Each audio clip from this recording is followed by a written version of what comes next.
I love nature. I also love hiking. And I love mountains. And there's been one place on my radar that perfectly embodies all of them. But besides nature and hiking and mountains, there's one other thing I love: adventure. And although EBC sounds amazing, I also felt like I needed that extra element of challenge. And so I thought, and I decided to add not just one, not two, but 3 challenges. Lost. I'm gonna do this with no flights, no guide, no porter. Just the 2 of us, a map, and a way too heavy backpack.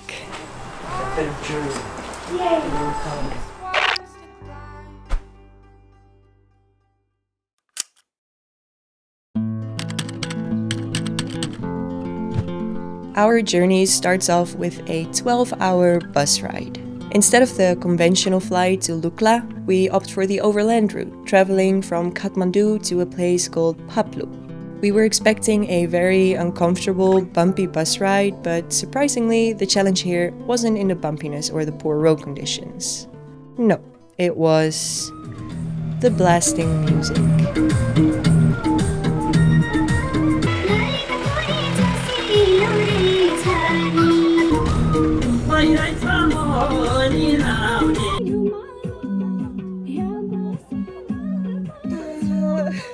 It's been like this for almost 9 hours.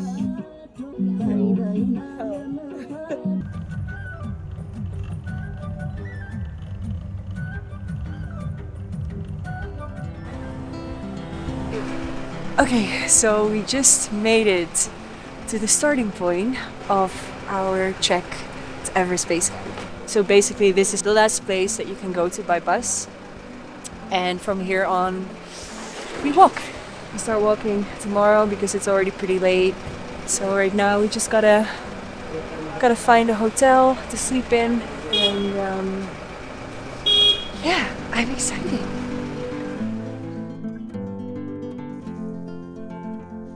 So this is the room situation. Pretty cozy, lots of space. We already made a mess. Okay, so we bought this really cool map of the whole trail, but we're not on there yet.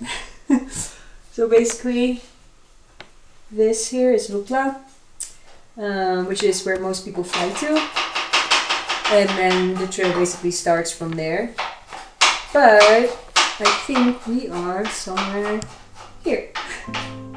After a tasty meal, it was time to head to bed and get a good night's sleep before the adventure would officially begin tomorrow.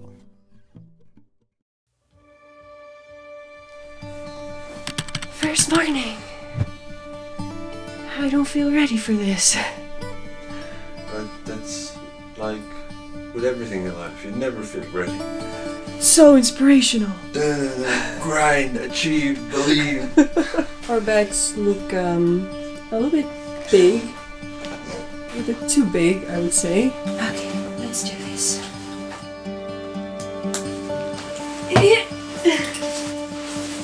Ow! Stupid. Oh god. You can do it. This is way too heavy. Honestly, this is gonna be...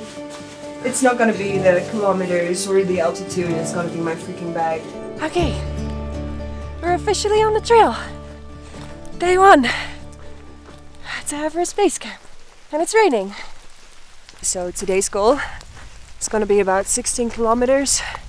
According to the Maps app, it should take around 7 hours. So pretty good start, I would say.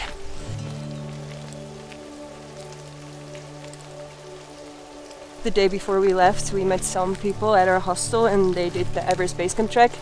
And we asked them like, "Oh, did you see like any rain or something?" And they said, no, like 3 weeks, no rain at all. First day. First day, and it's raining. Oh, it's still beautiful. Kind of gives this misty vibe to everything.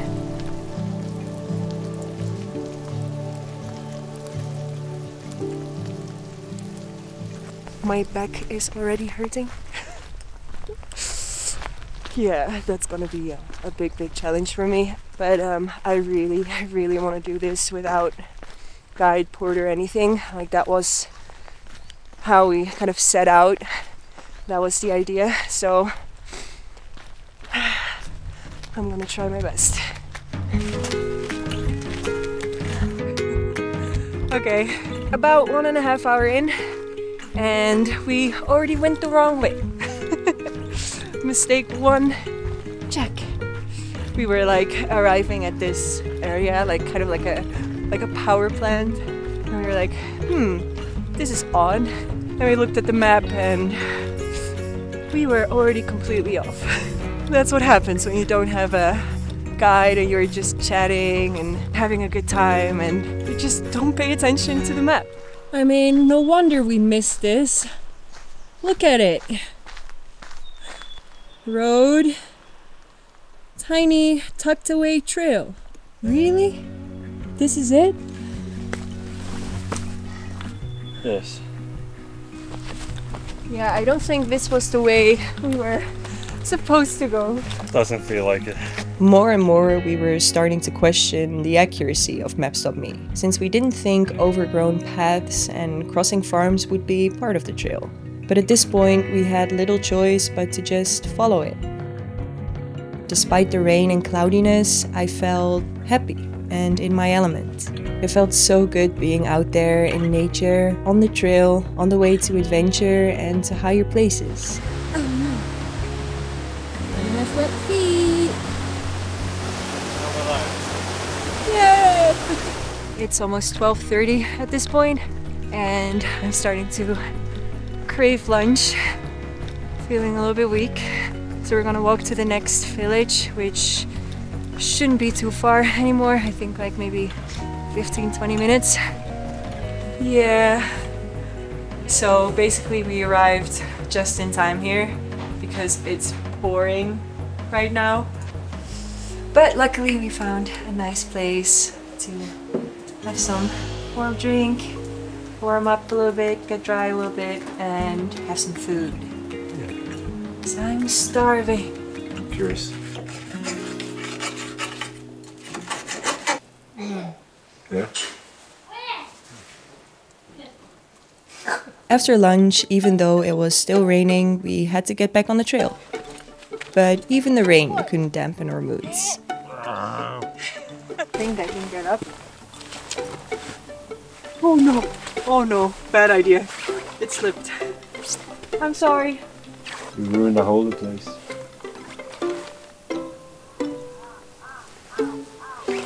I see you.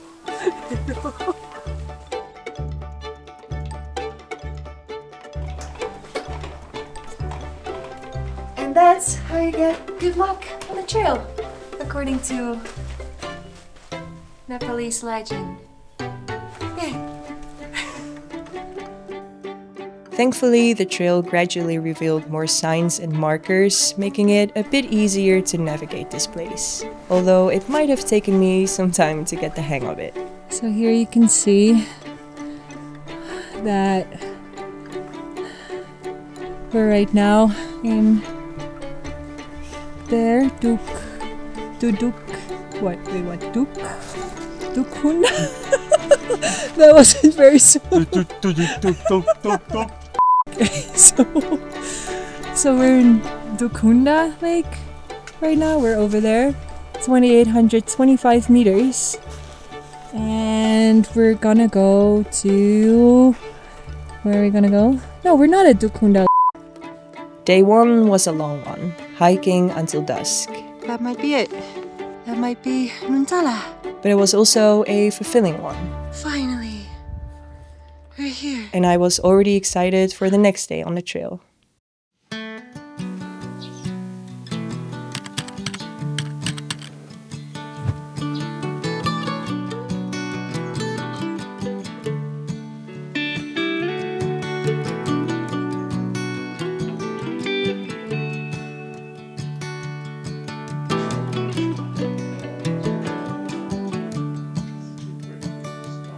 Starting with a little off the top from the corner store. The funny thing about a little is you always want more.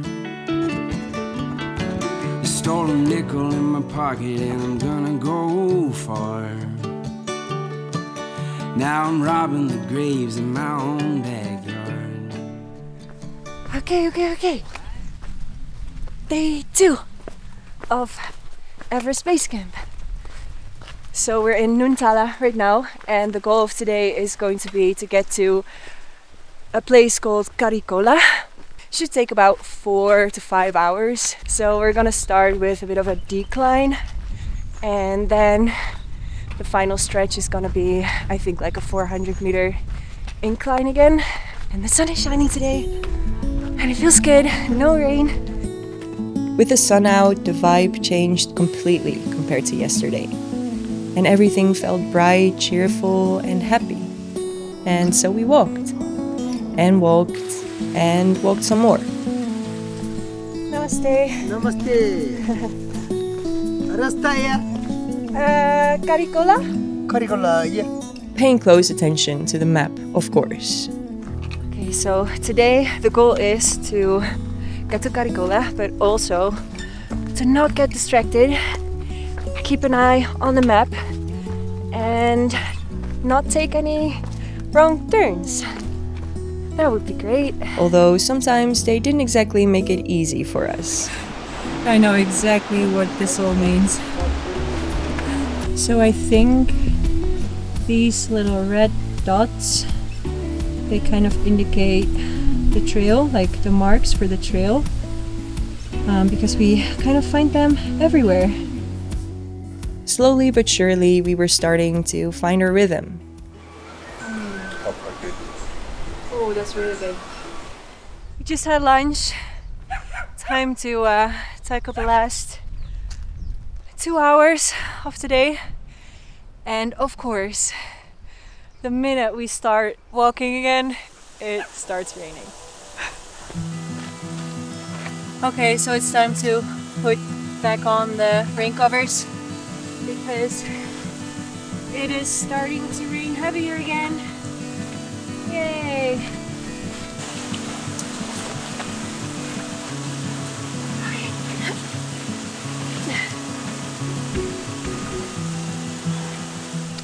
Whew, okay, I think we've had most of the incline now.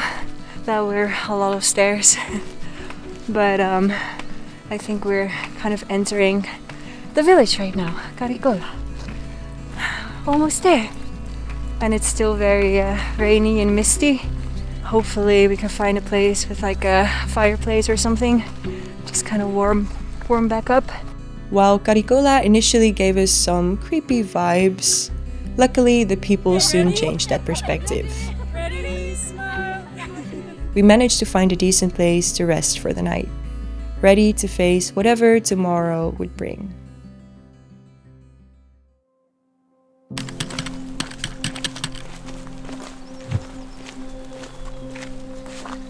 Okay, so we just started day 3. Today is gonna be a day with a lot of incline right from the start. We're gonna walk to Paya.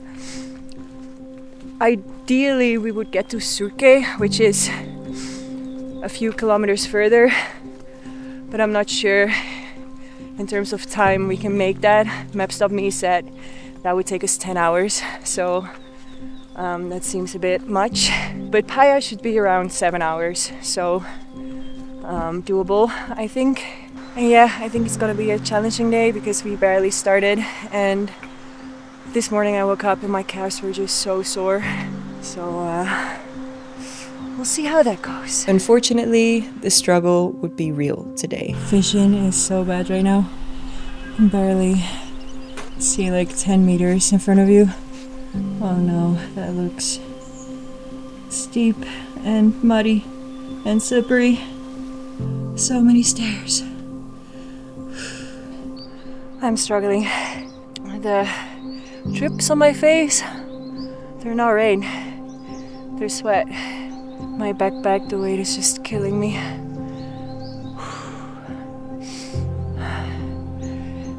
going. And then, to top it all off, we got lost. Again. It shows that we kind of have to go up here, but this is up. It seems kind of blocked out, and also we're just kind of in the middle of nowhere. But just when things seemed toughest, a stroke of incredible luck hit us. In the middle of those woods, we bumped into a kind local lady and a kid who, like guardian angels, pointed us back on the right track. Like it still shows that, there's actually the sign. Everest Base Camp, yay! But the rain kept going. Okay, it's starting to rain again, so it's time to put everything on again. This day is definitely challenging us. See you when it stops raining. Our moods were getting quite low at this moment. I'm dead. So we did about 750 meters of incline by now, and about 150 more to go. And looking at the map, it's gonna be like a really steep, short but steep incline. I did not expect the third day to be this hard already. I did not expect to struggle this much already on day 3. And also we don't really have right now, like today, the motivation of like beautiful surroundings, because we can't see anything. It's just mist all around us, and like basically it's just you stare at the ground, watch where you step, and you don't really get to look around much and enjoy. So that makes it a bit harder, I think, as well. And so we decided to resort to desperate measures. We made it 2.5 days. We should have bought more Snickers. I want a bag of them right now. That's so good. And I'm not even kidding when I say those Snickers saved me and gave me the energy boost I needed to keep pushing forward. I needed this so badly. We're getting close. That's where we're going. And it says 3 more hours. However, after some very muddy road and lots of slippery stairs, we decided to stop and call it a day. With the trail becoming increasingly dangerous due to the weather, it was a smart choice. The most important decision of today. What are you gonna have for dinner? Chow mein, more chow mein, and more chow mein. Thankfully, we found a warm place to rest, refueled with a few hot meals, and mentally prepared ourselves to tackle another challenging day tomorrow.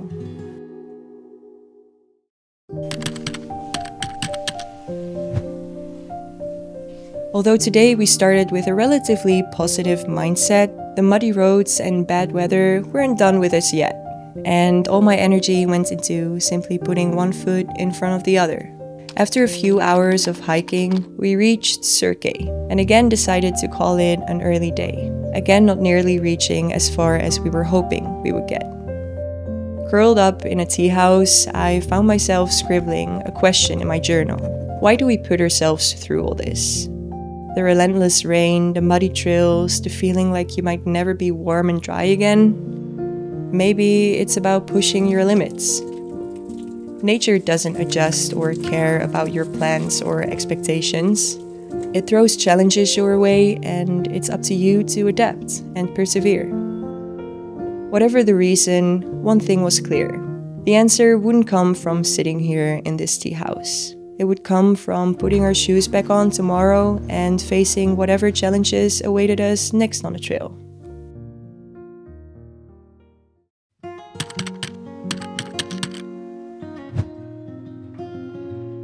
Today was going to be a big day.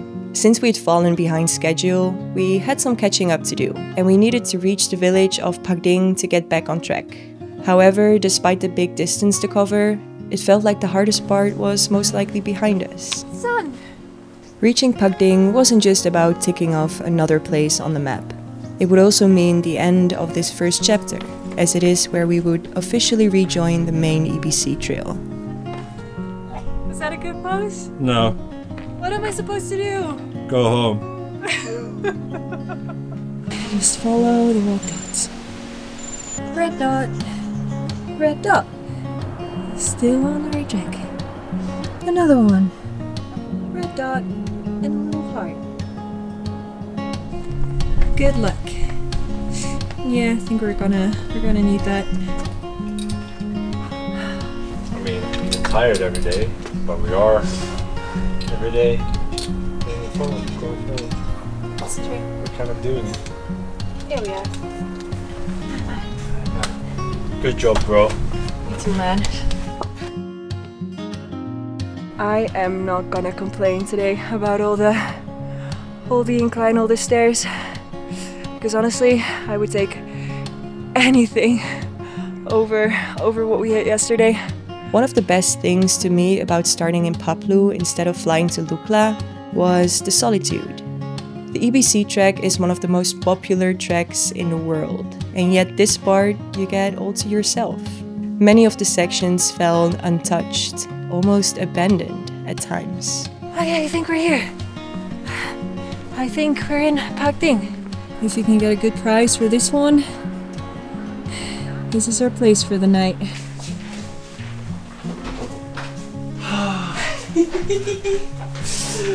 Oh my god. Okay, we're here. We actually got a proper room. It looks so cozy and We even have sheets. Look at how clean it looks. hot shower.